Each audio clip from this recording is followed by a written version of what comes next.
saudara-saudari yang terkasih di dalam Tuhan.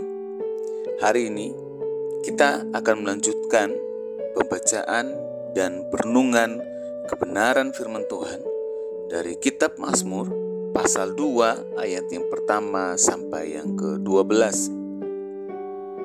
Saya mengajak kita semua, mari mengambil Alkitabnya dan kita akan membacanya bersama-sama. Mari kita mulai dengan ayat yang pertama. Mengapa rusuh bangsa-bangsa? Mengapa suku-suku bangsa mereka-reka perkara yang sia-sia? Raja-raja dunia bersiap-siap dan para pembesar bermufakat bersama-sama melawan Tuhan dan yang diurapinya. Marilah kita memutuskan belenggu-belenggu mereka dan membuang tali-tali mereka daripada kita.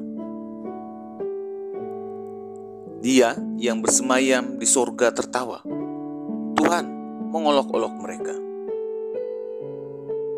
Maka berkatalah ia kepada mereka dalam murkanya dan mengejutkan mereka dalam kehangatan amarahnya. Akulah yang telah melantik rajaku di Sion, gunungku yang kudus. Aku mau menceritakan tentang ketetapan Tuhan.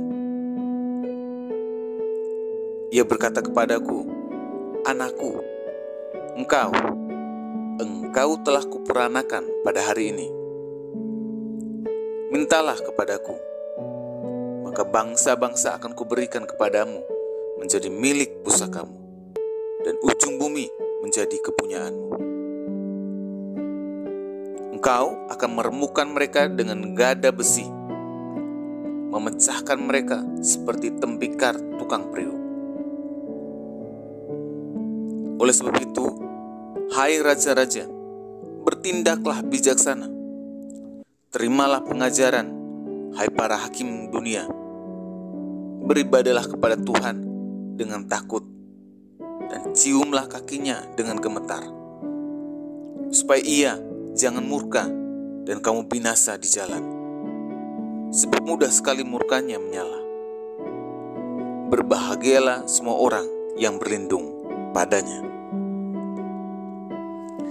Jemaat yang terkasih di dalam Tuhan, melalui pembacaan dan perenungan firman Tuhan hari ini, kita bersama-sama belajar bahwa konsep Israel merayakan pemerintahan rajanya, raja yang mewakili Tuhan, di mana ada hubungan khusus di antara Tuhan dan Raja Israel.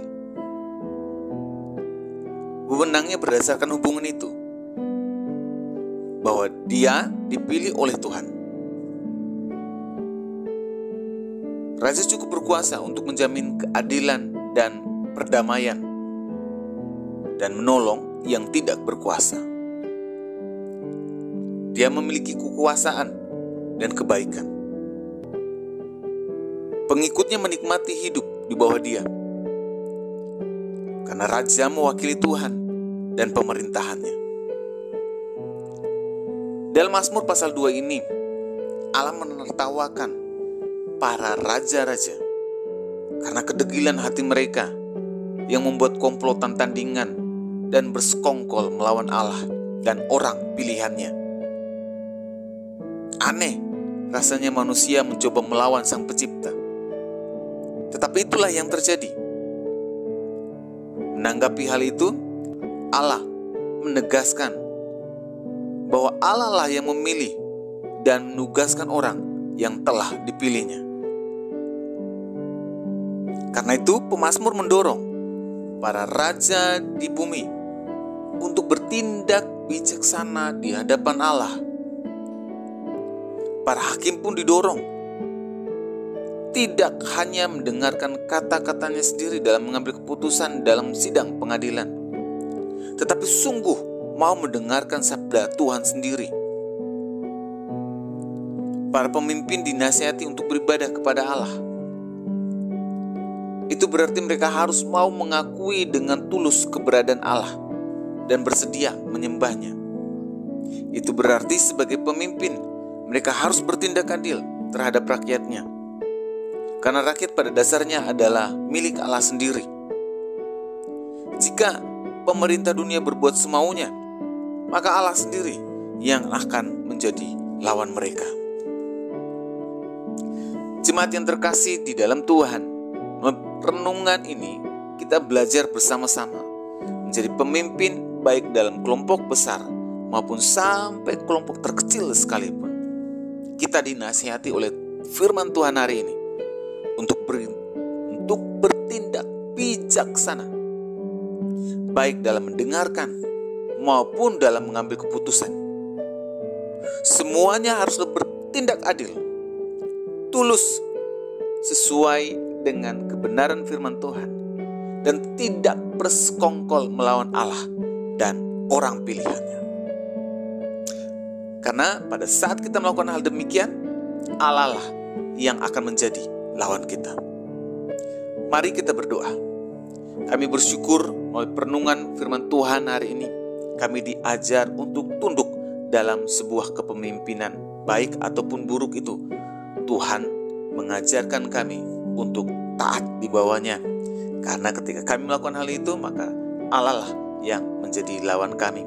Kami pun diajar untuk bertindak bijaksana, baik dalam mendengarkan dan mengambil keputusan, agar tidak bersekongkol melawan Allah dan orang pilihannya. Terima kasih, di dalam nama Yesus kami sudah berdoa dan mengucap syukur. Amin. Kiranya renungan hari ini terus menguatkan langkah kita dalam mengiringi Tuhan Yesus. Ingat, tetap teruslah percaya, tetap teruslah berdoa, dan tetap teruslah bersyukur. Tuhan